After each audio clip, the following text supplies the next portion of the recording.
fluttered round the lamp. He looked again and found it was a penny postage stamp. "You'd best be getting home," he said. "The nights are very damp."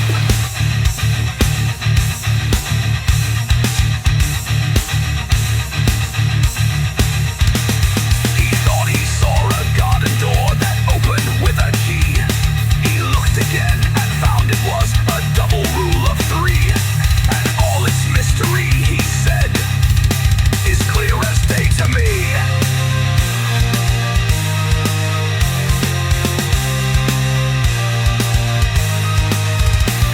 He thought he saw an argument that proved he was the Pope. He looked again and found it was a bar of mottled soap. A fact so dread, he faintly said, extinguishes all hope.